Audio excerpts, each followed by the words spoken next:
അബൂ ഖിലാബത്ത് റളിയല്ലാഹു അൻഹു പറഞ്ഞതായി കാണാൻ സാധിക്കും. ഇദാ ഹദ്ദസ്ത റജുല ബിസ്സുന്ന ഫഖാല ദഅനാ മിൻ ഹാദാ വഹാതി കിതാബല്ലാഹ് ഫഅലം അന്നഹു ളാല്ലുൻ.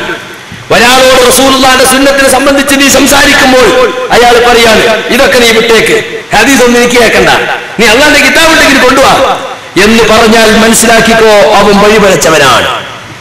കാരണം അള്ളാഹുവിന്റെ റസൂലാണ് നമുക്ക് ഖുർആൻ കൊണ്ടുവന്നത്. ആ ഖുർആൻ അനുസരിച്ച് നമ്മൾ ജീവിക്കേണ്ടത് എങ്ങനെയാണെന്ന് ഹദീസിലാണത്. ആ ഹദീസ് വേണ്ടാന്ന് പറഞ്ഞാൽ അതിന്റെ അർത്ഥം എന്താ?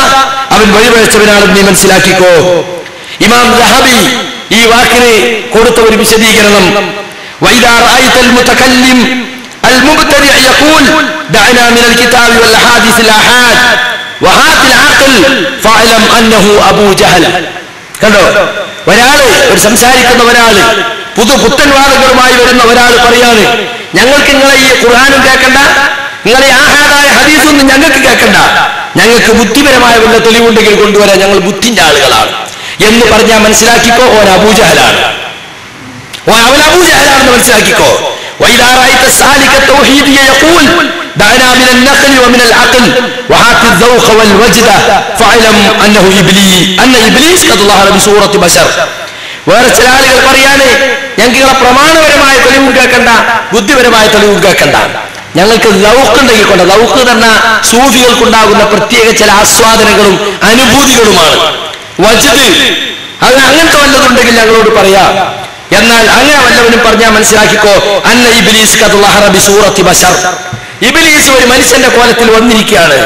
ഔഖദ് ഹല്ലഫി, അല്ലെങ്കിൽ ഇബ്ലീസ് അവനിൽ ഇറങ്ങിയിട്ടുണ്ട്, അവന്റെ ശരീരത്തിൽ പ്രവേശിച്ചിട്ടുണ്ടെന്ന് മനസ്സിലാക്കിക്കോ. ഫൈൻ ജബൻത മിൻഹു ഫഹറബ്, അവന്റെ അടുത്ത് നിൽക്കാൻ പേടിയുണ്ടോ, ഓടി കഴിച്ചിലേക്ക് രക്ഷപ്പെട്ടോ. വൈല, അല്ലെങ്കിലോ ഫസ്റഉ, അവന്റെ നിലത്ത് മലത്തി കടത്ത്. വബ്റക അലാ സദ്രിഹി, എന്നിട്ട് അവന്റെ നെഞ്ചത്ത് മുട്ടുകാല് വെക്ക്. വഖറ അലൈഹി ആയത്തുൽ കുർസി, എന്നിട്ട് ആയത്തുൽ കുർസി ഓതി കൊടുക്ക്. വഖനഖഹു, എന്നിട്ട് ശൈത്താൻ പോകുന്നതിലേക്ക് അവന്റെ ചങ്കിന് പിടിച്ച് നെക്കി കൊടുക്ക്. ആരാ പറയുന്നത്? ഇമാം ദഹബി റഹ്മത്തുള്ളാഹി അലൈഹി. കണ്ടോ, അപ്പൊ ഇത്തരത്തിൽ അള്ളാഹുവിന്റെ റസൂലിന്റെ ഹദീസുകളെ തള്ളിക്കളഞ്ഞ് സ്വന്തം ബുദ്ധിക്കനുസരിച്ച്, സ്വന്തം താല്പര്യങ്ങൾക്കനുസരിച്ച്, സ്വന്തം ന്യായങ്ങൾക്കനുസരിച്ച് പ്രവർത്തിക്കുന്നവൻ ഇബ്ലീസാണ്, അബൂജഹലാണ് എന്നൊക്കെയാണ് മുൻഗാമികളായ പണ്ഡിതന്മാർ പറഞ്ഞിട്ടുള്ളത് എന്ന് നമുക്ക് മനസ്സിലാക്കണം.